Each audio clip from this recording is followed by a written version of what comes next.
Sir NCRB की एक report आई थी 2023 में। उसके मुताबिक देश भर में 62 लाख से ज़्यादा अपराध दर्ज हुए थे। देखिए, जितना इससे जो है आम नागरिक परेशान है उतना ही हम लोग भी इससे परेशान है। सिंगापुर में क्राइम नहीं है, चाइना में क्राइम नहीं है, ठीक है जी। भारत में क्राइम बात करते हैं कि ये भारत राम का भारत है, ये कृष्ण की धरती है, यहाँ महावीर पैदा हुए, यहाँ बुद्ध पैदा हुए, ठीक है। अब इस चीज़ को समझना होगा कि हमने क्या किया। हमने राम की पूजा शुरू कर दी, हमने कृष्ण की पूजा शुरू कर दी, पर राम नीति को नहीं अपनाया। निर्भया का कांड हुआ साल 2012 में, सबको पता था, सबूत भी उनके अपराधियों के खिलाफ थे, फिर भी वकील ने उनके खिलाफ केस लड़ा। जितने भी वकील हमारे भारत में बन रहे हैं, तो हम लोगों ने एक शपथ ली, संविधान की शपथ ली। मैं अपनी ड्यूटी कर रहा हूँ। मेरे पास कोई व्यक्ति अपराधी भी आएगा, मेरे पास चोर भी आएंगे, मेरे पास हर तरह, हर समाज का हर व्यक्ति अपना। हमें कोई अधिकार नहीं कि हम ये डिसाइड कर दें कि वो क्या है, उसने ही किया है नहीं किया है, क्योंकि ये डिसाइड करना काम है जज का। इसीलिए कानून को अंधा बोलते हैं। तो मतलब भारतीय कानून में मर्द समाज के लिए सुरक्षा का है कोई प्रावधान? सोलन कोर्ट में जो कुछ भी हुआ वो सबने देखा। यहाँ पे हल्की सी कन्फ्यूज़न जो मुझे भी लग रही है कि एफआईआर सही तरीके से नहीं हुई, तरीका गलत था, या बार एसोसिएशन को गुमराह किया गया। तो बताऊँ, एक कानून की बारीकी को समझते हैं। डिले इन एफआईआर का जो फ़ायदा होता है वो एक्यूज्ड को होता है। अभी वहाँ पर यही हुआ कि एफआईआर करने में देरी की गई। जब वकीलों ने एजिटेशन किया तो एफआईआर भी दर्ज हो गई।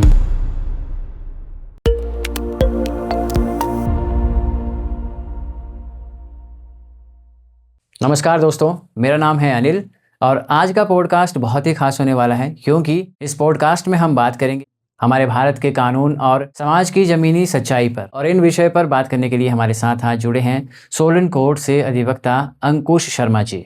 और इनसे बातचीत करने का हमारा मकसद डर पैदा करना नहीं है, बल्कि कानून को और करीबी से समझना है, ताकि आम आदमी अपने अधिकारों को समझ सके। चलिए शुरू करते हैं आज का पॉडकास्ट। सर नमस्कार। नमस्कार जी, कैसे हैं? बहुत बढ़िया। अच्छा, बिलासपुर से आप है ना? बिल्कुल जी। बिलासपुर कहाँ से? बिलासपुर घुमारवीं से आगे डंगार करके जगह आती है, वहाँ का रहने वाला हूँ। वैसे मैं स्थायी निवासी वहीं का ही हूँ। बिलासपुर से तो हमारे नड्डा जी भी हैं। बिल्कुल जी। उनसे है बातचीत तो नहीं हो पाती, क्योंकि वो उनका उस हिसाब से काम है, पर पार्टी के कभी कोई टूर पे आते हैं, कभी हमारा भी जाना आना हो तो फिर हम उस तरह से कभी मिलना बैठना बातचीत हो जाती है। बिलासपुर तो काफ़ी प्रसिद्ध है वैसे। हाँ जी। और अभी तो बंदला घाटी में तो क्या बंदला धार में तो पैराग्लाइडिंग भी शुरू हुई है शायद। हाँ जी। कब से हुआ था ये सरकार जो आई है उसके बाद से जो है वाटर स्पोर्ट्स को लेकर के और टूरिज्म को लेकर के बहुत सारी चीज़ें जो है बिलासपुर में आई है अभी। हाँ जी। सर, अभी सोलन कोर्ट में जो कुछ भी हुआ वो सबने देखा। यहाँ पे हल्की सी कन्फ्यूज़न जो मुझे भी लग रही है कि एफआईआर सही तरीके से नहीं हुई, तरीका गलत था, या बार एसोसिएशन को गुमराह किया गया। आपका क्या पॉइंट है इस पे? देखिए, अगर मैं थोड़ा सा बताऊं, एक कानून की बारीकी को समझते हैं। डिले इन एफआईआर का जो फ़ायदा होता है वो एक्यूज्ड को होता है, ये सबको पता है जी, ठीक है। ये आम जनता को नहीं पता, पर वकील समाज इस बात को समझता है। अभी वहाँ पर यही हुआ कि एफआईआर करने में देरी की गई। जब वकीलों ने एजिटेशन किया तो एफआईआर भी दर्ज हो गई, ठीक है जी। उसके बाद दर्ज हुई है। दूसरी बात यह है कि इसमें जो है वो पुलिस ऑफिशियल्स को बचाने के लिए कल डीएसपी साहब का जो बयान आया है वो कहीं ना कहीं अपने पुलिस महकमे के लोगों को बचाने के लिए आया। अच्छा। उन्होंने एक बात कह दी कि बार एसोसिएशन सोलन को गुमराह किया गया। हाँ, गुमराह बार एसोसिएशन सोलन नहीं है, गुमराह वो पुलिस के अधिकारी हैं जिन्होंने समय पर उस व्यक्ति की कंप्लेंट नहीं लिखी और समय पर उसको इलाज के लिए नहीं लेके गए। उसकी मारपीट को गिरने की घटना बता रहे हैं। अगर आप उस व्यक्ति के चेहरे को देखेंगे, उसकी आंखों के आसपास के घेरों को देखेंगे, वो चोट कभी भी गिरने से आ ही नहीं सकती। जी। वो कहीं ना कहीं मारपीट हुई है। और फिर वो कह रहे हैं कि उसके भाई ने बयान दे दिया। भाई ने किस दबाव में बयान दिया? पुलिस के पास दिए गए बयान की कोई वैल्यू नहीं होती कानून में जी। वो रेलेवेंट, वो सिर्फ केस से रिलेट कर सकता है, पर उसकी वैलिडिटी तभी मानी जाएगी, उसकी वैधता तभी मानी जाएगी जब वो जो है किसी मजिस्ट्रेट के सामने दिया जाए, जी, किसी न्यायिक मजिस्ट्रेट के सामने दिया जाए या किसी एग्जीक्यूटिव मजिस्ट्रेट के सामने दिया जाए। पुलिस के सामने तो व्यक्ति डर में भी और दबाव में भी बयान दे सकता है जी, ठीक है। कहीं ना कहीं इसमें मेरे को जो लगता है वो कहीं ना कहीं अपने पुलिस के आला अधिकारियों को बचाने का इसमें काम किया जा रहा है जी। चाहे वो आईओ है और चाहे वो वहाँ के एसएचओ साहब है जी। सपरून चौकी के एसएचओ साहब हो चाहे वो आईओ साहब हो, उनको कहीं ना कहीं बचाने का प्रयास जो है डीएसपी साहब कर रहे हैं इसमें जी, जो मेरे को लगता है। दोनों तरफ के पक्ष जैसे भी हों, बट इससे इम्पैक्ट जो पड़ रहा है वो आम पब्लिक को पड़ रहा है। जब आम जनता के सामने इस तरह के इंसिडेंट सामने आते हैं, बार एसोसिएशन, वकील लोग आपस में ही लगे हुए हैं, पुलिस प्रशासन आपस को फेवर कर रहे हैं, वो तो लोगों पे क्या एक मैसेज आ रहा है इस चीज़ का सर? देखिए, अगर मैं वकील समाज की बात करूं तो हमें सरकार से कोई तनख्वाह नहीं आती है जी, और हम कहीं ना कहीं किसी दबाव में काम करते भी नहीं है। क्योंकि अगर हमें सरकार से तनख्वाह मिल रही होती तो हम सरकार के दबाव में भी काम करते। जी, हम इंडिपेंडेंटली काम करने वाले लोग हैं, समाज के लिए काम करने वाले लोग हैं। आप अगर देखेंगे, देश को आज़ाद करने से लेकर के, करवाने से लेकर के आज तक वकील समाज हमेशा जो है समाज के लोगों के हक के लिए लड़ता रहा है। जी, जी, और वही काम आज भी जो है हम लोग कर रहे हैं। जी। ठीक है जी। अब बात आ जाती है आपकी कि ये जो प्रकरण हुआ इसमें कहीं ना कहीं जो है, मैं एक बात के लिए तो चलो अल्कोहल आया है उसमें मेडिकल में, अगर शराब पीना अपराध है तो शराब को बेचना भी अपराध है। बिल्कुल। ठीक है। अगर किसी व्यक्ति ने शराब पी रखी है तो उसको हमें किसने अधिकार दे दिया कि हम उसको मारें जाके? बिल्कुल। ये प्रश्न समाज के सामने है। अगर वो कोई न्यूसेंस क्रिएट कर रहा था, हुड़दंग क्रिएट कर रहा था, तो जहां वो हुड़दंग क्रिएट कर रहा था वहां के लोगों का ये फर्ज बनता था कि वो पुलिस को अप्रोच करते। क्या उन्होंने रात को कोई पुलिस को कंप्लेंट लिखवाई, कुछ किया? कोई इसमें कोई कार्रवाई नहीं करी। इवन उसको मारना शुरू कर दिया। जब वो जान बचाने के लिए सपरून चौकी पहुंचता है, ठीक है, तो वहां भी वो गुंडा तत्व जो है वहां पहुंचकर अपनी गाड़ियां लगाते हैं और अंदर बैठे पुलिस अधिकारियों को अपनी बातों से जो है उनको मैनिपुलेट करते हैं। मैनिपुलेट करने के बाद उस व्यक्ति को घसीट कर बाहर लाया जाता है और फिर वहां पर भी उसकी पिटाई की जाती है। अच्छा। अगर उसने इतनी शराब पी रखी थी कि वो स्टेटमेंट दे नहीं सकता था, तो वो पंचायत से सपरून चौकी तक गाड़ी खुद ड्राइव करके आया है।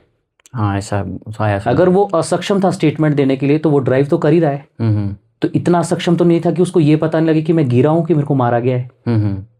ये बहुत बड़ा सवालिया निशान सवाल है समाज के सामने। समाज को समझना होगा कि किसको बचाया जा रहा है और किन लोगों को जो है इसमें बदनाम किया जा रहा है। जी, जी। इसमें बार एसोसिएशन सोलन ने इकट्ठे होकर के अपने वकील भाई के अधिकार के लिए और आम लोगों के अधिकारों के लिए, क्योंकि आज अगर वकील समाज के साथ ये सब हो रहा है तो आप ये समझ लीजिए कि आने वाले समय में एक आम व्यक्ति के साथ क्या हो सकता है। जी, जी। एक FIR रजिस्टर नहीं होती, ये बहुत बड़ा सवालिया निशान। हाँ, FIR के ऊपर एक मेरा सवाल है सर कि कोई अगर आम पब्लिक के पर्पज़ से मैं ये सवाल करूँ आपसे, किसी के साथ कुछ गलत हुआ है, पुलिस स्टेशन में वो जा रहा है बट उसकी FIR रोज नहीं कर रहे हैं पुलिस अधिकारी, तो ऐसे में क्या ऑप्शन बचता है? देखिए, 2 तरह के ऑफेंस है जो CRPC, अब तो न्यू लॉज आ गए, भारतीय न्याय सुरक्षा संहिता BNSS, उनमें 2 तरह के अपराध बताए गए जी, संज्ञेय और असंज्ञेय अपराध, कॉग्निजेबल, नॉन कॉग्निजेबल ऑफेंसेस। जो ये कॉग्निजेबल ऑफेंसेस आप सिंपल भाषा में एक लेमैन लैंग्वेज में मैं बताना चाहूँगा, क्योंकि लॉमैन लैंग्वेज में फिर सभी को उस तरह से समझ नहीं आ पाएगा। तो एक लेमैन लैंग्वेज में आप ये समझिए कि जो संगीन अपराध है, जिसमें सजा भी ज़्यादा है और जिसमें जो है फाइन भी ज़्यादा है, सजा भी ज़्यादा है, उस तरह के अपराधों में पुलिस को FIR दर्ज करनी ही होती है। अगर कोई कंप्लेंट कर रहा है तो उनको FIR दर्ज करनी है। उनको ये नहीं है कि क्या बोलते हैं, उनको कोर्ट से परमिशन लेनी है या किसी को पूछना है। अगर मैं जा करके कंप्लेंट कर रहा हूँ कि संज्ञेय अपराध हुआ है और पुलिस पर्सन की उपस्थिति में भी अगर कोई संज्ञेय अपराध होता है तो वो वहां पर जो है FIR दर्ज करेगा, फर्स्ट इन्फॉर्मेशन रिपोर्ट दर्ज करेगा।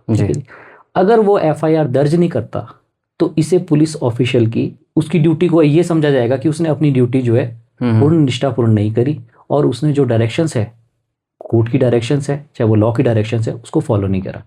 मतलब ये कहीं ना कहीं 166A सेक्शन है आपकी IPC की, जी, उसमें मुकदमा भी बनता है पुलिस ऑफिशियल के खिलाफ कि उसने अपनी सरकारी ड्यूटी को सही तरीके से नहीं निभाया। जी, तो इस तरह का इसमें है। और अगर वो FIR दर्ज नहीं कर रहा है तो आपके पास क्या अधिकार है? आप उसके बाद जो है जो SP लेवल के अधिकारी है उनको जो है रिटर्न में कंप्लेंट दे सकते हैं कि मेरी FIR वहाँ पर दर्ज नहीं की गई। जी, थाना का नाम उसमें आप लिख दीजिए कि इस थाने में, इस चौकी में मेरी FIR दर्ज नहीं की गई।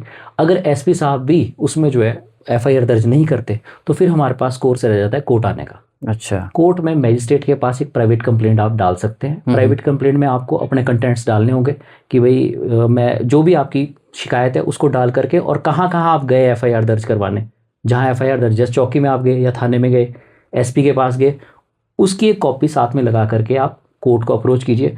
तो मजिस्ट्रेट भी जो है उसमें 156 सब क्लॉज 3 है, 156(3) बोलते हैं हम उसको। 156(3) में कोर्ट के पास पावर है कि वो डायरेक्शन करे टू द पुलिस कि वो रजिस्टर करे FIR।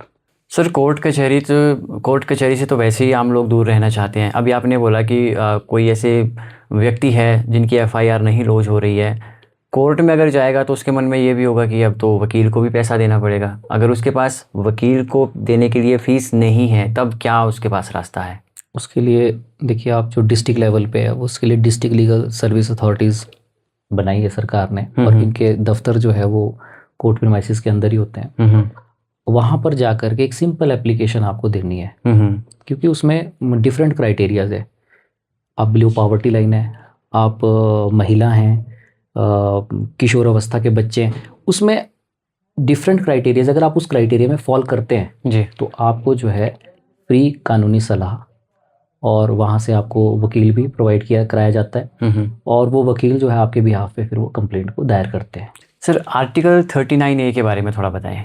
देखिए, आर्टिकल 39A कॉन्स्टिट्यूशन में एंश्योर्ड है, वहाँ पर लिखा गया है, ठीक है जी। और उसको लिखने का उद्देश्य यही है कि जो मार्जिनलाइज्ड क्लास है आपकी जी, जो जिसको आप बोल सकते हैं कि वो पुअर है, असक्षम है, शोषित है, वंचित है, महिला है, बच्चे हैं, अगर वो वकील नहीं कर सकते, कानूनी सलाह प्राप्त करना चाहते हैं, ठीक है, और उनको आवश्यकता है, तो वो उसके लिए जो है स्टेट जो है वो लीगल एड प्रोवाइड करवाएगी। स्टेट इंश्योर करेगी कि वे लीगल एड प्रोवाइड की जाए। जी जी। और उसके लिए जो है हर डिस्ट्रिक्ट कोर्ट में, हाई कोर्ट में, तालुका कोर्ट्स में, जी जी, वहाँ पर जो है इस तरह के डीएलएससी के ऑफिसेज जो है, लीगल सर्विस अथॉरिटीज़ के ऑफिसेज जो है एस्टेब्लिश किए गए हैं। वहाँ पर जा कर के आप एक सिंपल एप्लीकेशन दें कि मुझे जो है फ्री लीगल एड प्रोवाइड की जाए। अगर आप उस क्राइटेरिया में फॉल करते हैं, आप शेड्यूल कास्ट से है, शेड्यूल ट्राइब से है, आप ओबीसी कैटेगरी से आते हैं, आप महिला हैं, आप बच्चे हैं, ठीक है, तो उस क्राइटेरिया में आकर के आपको जो है फ्री लीगल एड प्रोवाइड की जाती है। अच्छा, मतलब ये आप ये समझ लीजिए, इकोनॉमिक स्टेबिलिटी बनाने के लिए जो है समाज में इस तरह का प्रावधान किया गया है। जी। ये सर कानून के बारे में अगर हम बात करें तो बहुत बड़ा एक ये चैप्टर है, इसमें बहुत समय है इसमें समझने के लिए, पढ़ने के लिए। यहाँ पे आम लोग जो अभी हमें देख रहे हैं, आम लोग को क्या, जो भी कैटेगरी के लोग हैं, कानून के अधिकार कौन कौन से हैं जिनके बारे में लोगों को पता ही नहीं होता। सपोज़ आप कहीं बाहर गए हैं, आपको किसी तरह की कोई इमरजेंसी है, आपने वॉशरूम जाना है, आपने पानी पीना है, सामने नहीं कोई ऐसा पानी पीने का कोई प्रोविज़न, बट सामने होटल है, रेस्टोरेंट है, तो कुछ ऐसे क्या कुछ लोगों के अधिकार हैं? देखिए, जो हमारा कॉन्स्टिट्यूशन ऑफ इंडिया है उसमें आर्टिकल 14 से लेकर के आर्टिकल 21 तक जो है फंडामेंटल राइट्स की बात की गई है जी। वो राइट्स जो है एवरी सिटीजन ऑफ इंडिया को मिले हैं, सभी भारत के सभी नागरिकों को वो अधिकार मिले हैं। उसमें आपके पानी पीने का अधिकार हो गया, जीवन जीने का अधिकार हो गया, स्वच्छ हवा लेने का अधिकार हो गया, ये सभी अधिकार उसमें शामिल है जी। अब आर्टिकल 21 ऑफ इंडियन कॉन्स्टिट्यूशन जो है उसका बड़ा वाइड स्कोप है। जी जी, ठीक है जी। आप यहाँ से ट्रैवल कर रहे हैं दिल्ली, चंडीगढ़, आपको वॉशरूम जाना है, ठीक है, आप किसी भी होटल में जा करके वॉशरूम कर सकते हैं, उसके लिए वो कोई चार्ज नहीं कर सकता आपसे। ये अधिकार जो हमें मिल रहा है वो article 21 of the constitution of India की वजह से मिल रहा है। मेरे को जीने का भी अधिकार है जी, मेरे को समाज में अच्छे से जीने का अधिकार है जी, समानता से जीने का अधिकार है, तो वो अधिकार हमारे को इंडियन कॉन्स्टिट्यूशन प्रोवाइड करता है। सर एनसीआरबी की एक रिपोर्ट आई थी 2023 में, उसके मुताबिक देश भर में 62 लाख से ज़्यादा अपराध दर्ज हुए थे। मतलब हर सेकंड में एक अपराध हो रहा है।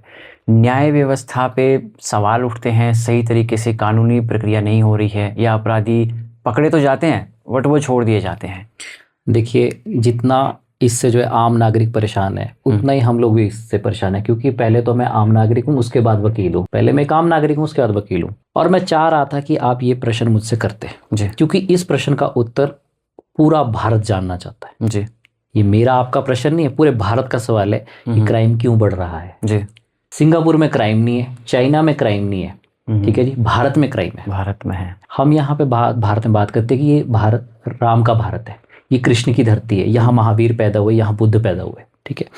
अब इस चीज़ को समझना होगा कि हमने क्या किया। हमने राम की पूजा शुरू कर दी, हमने कृष्ण की पूजा शुरू कर दी, पर राम नीति को नहीं अपनाया, कृष्ण नीति को नहीं अपनाया जी। राम नीति बोलती है भय बिन होए न प्रीति, भय के बिना कोई प्रीति नहीं होती। कृष्ण नीति बोलती है शठे शाठ्यम समाचरित, ठीक है जी, भय के बिना आप जो है कानून से काम नहीं करवा सकते जी, ठीक है जी। अब कानून का डर समाज में नहीं है जी। समाज में कानून का डर क्यों नहीं है? क्योंकि आप देखिए जो कानून व्यवस्था है उसमें जो पनिशमेंट्स दी गई है, उसमें फाइन दिया गया है, और जो उसकी प्रक्रिया है वो इतनी जटिल है कि आम नागरिक उसको समझ नहीं पाता। जी। ठीक है। और जब तक वो एक क्राइम का ट्रायल कंप्लीट होता है, एक क्राइम का ट्रायल मैं बता दूं आपको, अगर कोई रेप केस है या आपका मर्डर ट्रायल है, चोरी का मुकदमा है, तो उसको डिसाइड होने में 10 साल लग जाते हैं एक केस को। जी जी। और दिन में चोरियां तो हजारों होती हैं, इतनी लाखों। लंबी प्रक्रिया क्यों, मतलब आपने ये बताया? जटिल प्रक्रिया इसलिए है क्योंकि हमने कॉलोनियल सिस्टम को अडॉप्ट किया। ब्रिटिशर्स यहाँ से चले गए, उनके पुराने थके हुए कानूनों को आज भी हम लॉर्ड मैकाले के उस थके हुए कानून को हमने सिर पे ढो रहे हैं हम लोग। मैं तो सीधा बोलता कोई बदलाव उसमें भी नहीं हुआ? उसमें बदलाव नहीं। उसमें बदलाव क्या किए, अभी जो नए कानून आए भी हैं जिनको बोल रहे हैं कि उनके सिर्फ नाम बदले गए, सेक्शंस को थोड़ा सा ऊपर नीचे कर दिया गया। जो 302 था वो और कुछ बन गया, बस वो सेक्शंस बदले गए, उसकी लैंग्वेज वही रही, उसकी इंटरप्रिटेशन चेंज नहीं हुई। तो वो कहीं ना कहीं समाज में उसका प्रभाव वही रहा। जी। उसमें एक नया कम्युनिटी सर्विस करके जोड़ा है इन्होंने, बाकी कोई नयापन उसमें है नहीं कानून में। हमने उसको पढ़ा क्योंकि हम लोग तो, हमारा वकालत का काम है, हमारे को रोज उन कानूनों को पढ़ना पड़ता है और रोज उन कानूनों को पढ़ के ही वकालत करनी पड़ती है, काम करना पड़ता है। तो बात ये रही कि हमने आज तक उसी ब्रिटिश सिस्टम को अडॉप्ट किया हुआ है। जब हम आज़ाद हो गए तो हमें कानून भी अपने हिसाब से बनाना चाहिए था अपने देश में, और वो कानून बनाना चाहिए था जो हमारे समाज के हिसाब से ठीक होता। जस्टिस विद इन ईयर लागू होना चाहिए जी। इसको आप मैं बोलूँगा अगर हमारे भारत के सभी नागरिक इसमें जो है सहयोग करते हैं तो ये जरूर हो सकता है। जस्टिस विद इन ईयर का मतलब है 1 साल के अंदर कोई भी मुकदमा हो, कोई भी केस हो, वो 1 साल के अंदर कंप्लीट होना चाहिए जी। उसके लिए मशीनरी प्रोवाइड करना स्टेट का काम है जी। क्योंकि शासकों का काम है नीतियां बनाना, नीति निर्धारण करना और समाज के लिए वो व्यवस्था तैयार करना जिसमें उनको न्याय मिल सके। जी। मैं आप उसमें कोई हेल्प नहीं कर पाएंगे अगर वो सिस्टम करप्ट है। मैं ठीक हूँ, मैं काम अपना अच्छे से कर रहा हूँ, पर अगर सिस्टम करप्ट है तो मैं अच्छा काम करते हुए भी व्यक्ति को न्याय नहीं दिला पाऊंगा। जी। तो इसमें सबसे बड़ी चीज है justice with in a year. ठीक है जी। और दूसरी बात मैं बताऊं, हमारे देश में अभी नया ये जो चलन चला है मानवाधिकारों का, मानवाधिकार हम किसको देंगे और किसको नहीं देंगे ये भी हमें सोचना होगा। जी। क्या एक वो व्यक्ति जो दिल्ली में जाकर के ब्लास्ट कर रहा है, लाखों लोगों को मारने की कोशिश कर रहा है, जिहादी आतंकवादियों, इनको हम मानवाधिकार दे रहे हैं। अगर इन लोगों को मानवाधिकार मिलेंगे तो आम जनता में जो है कहीं ना कहीं जो है वो ये मैसेज चला जाता है कि भाई कहीं ना कहीं जो है हम कोई भी क्राइम कर लें हम बच जाएंगे, और ये बहुत बुरा है हमारे समाज के लिए। जी। मानवाधिकार मानवों के लिए होने चाहिए, दानवों के लिए नहीं। मानव और दानव में हमारे को फर्क महसूस करना होगा। जो व्यक्ति किसी का रेप कर रहा है वो मानव नहीं दानव है, उसको मानवाधिकार देने का कोई हक नहीं है। जितने भी संगीन अपराध है उसमें जो है trial with in a year होना चाहिए। ठीक है जी। और 2014 की सुप्रीम कोर्ट की एक जजमेंट है, उसमें ब्रेन मैपिंग पॉलीग्राफी टेस्ट को बैन कर दिया गया, ये हवाला देकर के कि ये हमारे जीवन जीने के अधिकार को उल्लंघन करता है। अब आम लोगों को ये समझना होगा कि जो ब्रेन मैपिंग पॉलीग्राफिक टेस्ट है उसमें 99% जो है सच उगलवाया जा सकता है। जी। अब ना तो पुलिस के पास कोई छड़ी है कि वो छड़ी घुमाए और सच बाहर आ जाए, ना हम वकीलों के पास कोई ऐसी छड़ी है कि हम छड़ी घुमाएंगे कोई मैजिक की तो उससे सच बाहर आ जाएगा। एक साइंटिफिक मेथड है जिससे सच उगलवाया जा सकता है। ठीक है जी। अगर वो मेथड यूज करे सरकार, उसके ऊपर कानून बनाए, प्रॉपर तरीके से उस पर फ्रेमिंग हो कि कब हम उसको यूज करेंगे कब नहीं यूज करेंगे। हम ये नहीं बोल रहे कि हर केस में उसको आप यूज करो, पर जो संगीन अपराध है उसमें एटलीस्ट यूज किया जाए, किसी गलत व्यक्ति को सजा ना मिल जाए और जिसने गलत किया वो छूट ना जाए, इतना की बात है। अगर ये कुछ हमारे समाज में शुरू हुआ तो कहीं ना कहीं समाज उन्नति करेगा, प्रगति करेगा और लोगों का भरोसा जो है न्याय के प्रति बढ़ेगा, कानून के प्रति बढ़ेगा। कानून तो एक माध्यम है न्याय दिलाने का, सिंपल जी। कानून का यूज क्या है? कानून का यूज ये है कि वो न्याय दिलाने की तरफ एक टूल की तरह काम करता है, पर अगर वो कानून कमजोर होगा तो वो न्याय नहीं दिला सकता जी। तो कानून में ये तब्दीलियां करने की जरूरत है। जो नार्को पॉलीग्राफिक टेस्ट है, brain mapping narco polygraphic test है, उसके ऊपर जो है हमारी देश की संसद को कानून बनाना चाहिए। उसमें स्टेट का भी कोई कानून बन के आए जो उसको जो है साथ लेकर के कोर्ट्स में जो है वो वैसी व्यवस्था क्रिएट की जाए जिससे जो है जो झूठ बोलने वाले लोग हैं उनका पर्दाफाश हो जी। भारत में कुछ पैसे दे करके गवाह खरीदे जा सकते हैं, बिल्कुल। भारत में अब ये व्यवस्था है, इस व्यवस्था को हमें समझना होगा। भारत में आप कुछ पैसे, चंद पैसों में जो है आपको क्या बोलते हैं, गवाह मिल जाते हैं, जमानती मिल जाते हैं। बिल्कुल। जिससे जो एक आम नागरिक के अंदर जो है वो ये भाव उत्पन्न हो जाता है कि कानून मेरी मदद नहीं करेगा, पैसा मेरी मदद करेगा। अगर मैं पैसा दूंगा, पैसे का बोलबाला है, मतलब पैसे का बोलबाला है कि अगर मैं पैसे दूंगा तो अच्छा वकील मिल जाएगा, पैसे दूंगा तो पुलिस स्टेशन में मेरे फेवर में बातें लिख ली जाएगी, हर जगह मेरे को फेवर तभी किया जाएगा अगर मेरे पास पैसा है। और जिस व्यक्ति के पास पैसा नहीं उसकी कोई सुनवाई नहीं है जी। ये बड़ी बुरी, और ये तभी ठीक हो सकती है जब हम राम नीति पे काम करेंगे, राम पूजा पे काम नहीं है। क्योंकि राम पूजा हमने बहुत कर ली, मेरा ये मानना है। हमारे को राम नीति पे काम करना पड़ेगा, क्योंकि जब तक भय नहीं होगा कानून का लोगों के बीच में, तब तक जो है कानून को कोई पालना नहीं करेगा। जी।